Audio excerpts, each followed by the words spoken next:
பெருமதிப்பிற்கும் மரியாதைக்கும் உரிய தமிழ்நாட்டின் மாண்புமிகு முதலமைச்சர் அவர்களுக்கும், காவல்துறை படைத்தலைவர் தலைமை இயக்குனர் பொறுப்பு திரு வெங்கட்ராமன் IPS அவர்களுக்கும், காவல்துறை உயர் அதிகாரிகள், தமிழக காவல்துறையைச் சேர்ந்த ஆண் பெண் காவல் ஆளுநர்கள், அவர்களது குடும்பத்தினர், ஊடகம் மற்றும் பத்திரிகை துறை நண்பர்கள், பொதுமக்கள் அனைவருக்கும் என்னுடைய சென்னை பெருநகர காவல்துறையின் சார்பில் என்னுடைய வணக்கத்தினை தெரிவித்துக் கொள்கிறேன்.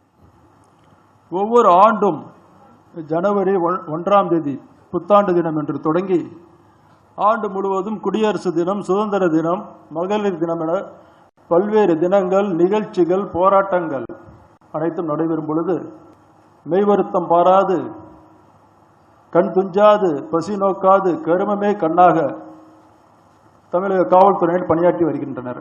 இவ்வாறு பணியாற்றி வரும் நமது தமிழக காவல்துறையினருக்கென்று ஒரு நாள் இல்லை என்பதை எண்ணி அவர்களை கொண்டாடுவதற்கும் ஒரு நாள் வேண்டும் என்று கடந்த சட்டமன்ற கூட்டத்தொடரில் சட்டப்பேரவையில் நமது மாண்புமிகு முதலமைச்சர் அவர்கள் 1859ஆம் ஆண்டு மெட்ராஸ் மாவட்ட காவல் சட்டம் என்ற சட்டம் காவல்துறை நவீனமயப்படுத்தப்பட்டு கட்டமைப்போடு புதிய காவல்துறை உருவாக்கப்பட்டது செப்டம்பர் 6ஆம் தேதி.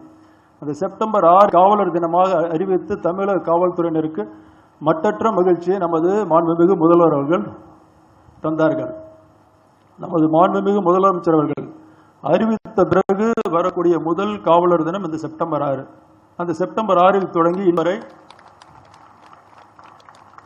நமது காவல்துறையினர் பொதுமக்களோடு இணைந்து பல்வேறு போட்டிகளை நடத்தி, ஓவியப் போட்டி, விளையாட்டுப் போட்டி, துப்பாக்கிச் சுடும் பயிற்சி, அதேபோல் இரத்த தான முகாம், மாணவ மாணவியர்களோடு இணைந்து விழிப்புணர்வு பேரணிகள், நிகழ்ச்சிகள் நடத்தி அதற்கு முத்தாய்ப்பாக இன்று இந்த காவலர் தின விழா அன்று நமது மாண்புமிகு முதலமைச்சர் அவர்களே இங்கு வந்து நம்மோடு இணைந்து காவலர் தின உறுதிமொழியும் ஏற்று இந்த போட்டிகளில் வெற்றி பெற்றவர்களுக்கு பரிசும் வழங்கி சிறப்பிக்கின்றார்.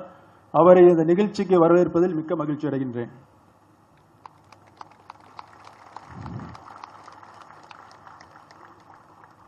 குடிப்புறங்கா தோம்பி குற்றம் கடிந்து வடிவன்று வேந்தன் தொழில் என்றார் திருவள்ளுவர். திருவள்ளுவரின் வரிக்கு நமது முத்தமிழறிஞர் கலைஞர் உரை எழுதும் பொழுது பொதுமக்களை பேணி காத்து இந்த குற்றம் செய்பவர்களால் இழிச்சொற்கள் வரும் என்று கருதாமல் அந்த குற்றச் செயல்களை செய்பவர்களை கண்டறிந்து தண்டிப்பது நல்லாட்சி நடத்தும் அரசின் கடமை என்றார். வள்ளுவரின் வரிகளுக்கேற்ப கலைஞரின் வழிகாட்டுதலின்படி பெண்கள் மற்றும் குழந்தைகளின் பாதுகாப்பு, சட்டம் ஒழுங்கு பராமரிப்பு, குற்றங்களை நடக்காமல் தடுப்பது, நடந்த குற்றங்களை கண்டுபிடிப்பது, போதைப் பொருட்கள் இல்லாத மாநிலமாக தமிழ்நாட்டை உருவாக்குவது, பொதுமக்களை பாதுகாப்பு என்ற பணிகளில் சீரிய கவனம் செலுத்தி நமது மாண்புமிகு முதலமைச்சர் அவர்கள் நமது தமிழக காவல்துறையை வழிநடத்தி கொண்டிருக்கிறார்.